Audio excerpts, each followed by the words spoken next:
Once upon a time, in a cozy little village nestled among rolling hills and whispering forests, there lived a cheerful girl named Red. Everyone called her Little Red because of the bright red cloak she always wore, a gift from her beloved grandmother. Little Red was known for her sunny smile and boundless curiosity. She loved to explore, to play hide and seek with the rabbits, and to listen to the stories of old. Her grandmother, who lived on the other side of the deep, dark forest, often told the most enchanting tales. One bright morning, Little Red's mother called her into the kitchen. "Little Red," she said, tucking a basket filled with goodies under her arm. "your grandmother isn't feeling well. Could you take her this basket of treats? She would surely love some of your ginger cookies and a jar of fresh honey." Little Red's eyes sparkled with excitement. Of course, Mama. I'll make sure Grandma gets them right away, she exclaimed, taking the basket. "Remember, stay on the path and do not talk to strangers," her mother cautioned. "The forest is beautiful but full of surprises." With a nod and a promise, Little Red set off on her adventure. The forest welcomed her with rustling leaves and chirping birds. She skipped along the path, humming a merry tune, the sunlight dappling through the tall trees. As she ventured deeper, Little Red couldn't help but notice how the flowers seemed to dance in the breeze. She bent down to smell a wild rose, and that's when she heard a voice. Well, well, well, what do we have here? A little adventurer, I presume? Said a smooth, sly voice. Startled, Little Red looked up to see a wolf standing on the path, his fur as dark as the midnight sky and eyes twinkling with mischief. Oh, hello. Little Red said, forgetting her mother's warning in her excitement. I'm Little Red. I'm off to see my grandmother. She lives on the other side of the forest. The forest is a place of many wonders, the wolf said, his smile wide. The woods are full of secrets waiting to be discovered. Little Red's eyes gleamed with curiosity. What kind of secrets? She asked. Oh, many things, the wolf said slyly. Hidden paths, enchanted clearings, talking trees and flowers that sing at night. The idea of talking trees and singing flowers delighted Little Red. Can you show me? She asked eagerly. The wolf nodded, his plan taking shape in his cunning mind. Of course, but let's make it a game. I'll take the high road and you take the low road. Let's see who can reach your grandmother's house first. Excited by the challenge, Little Red agreed, and off they went. The wolf darted through the trees, taking a shortcut he knew well, while Little Red ventured off the beaten path, lured by the wonders the wolf had described.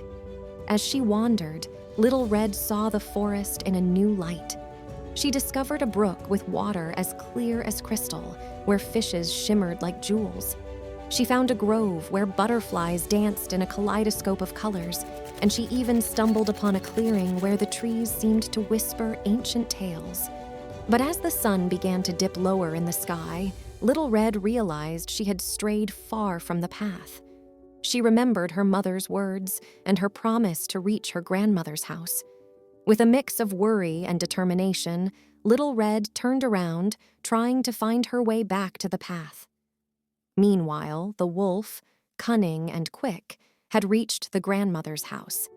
He knocked on the door with a plan as wicked as his grin. The door to grandmother's cozy cottage creaked open. The wolf, with a sly smile, slipped inside and quickly glanced around. Grandma, wise to the ways of the forest, recognized the danger at once. With a swift move, she slipped out through the back door and ran to seek help from the nearby woodcutters. Meanwhile, the wolf, thinking he had outsmarted them all, put on one of Grandma's nightgowns and a bonnet and cozied up in her bed, pulling the covers up to his chin. Back in the forest, Little Red, realizing the time, picked up her pace. She finally found the familiar path and hurried towards her grandmother's house.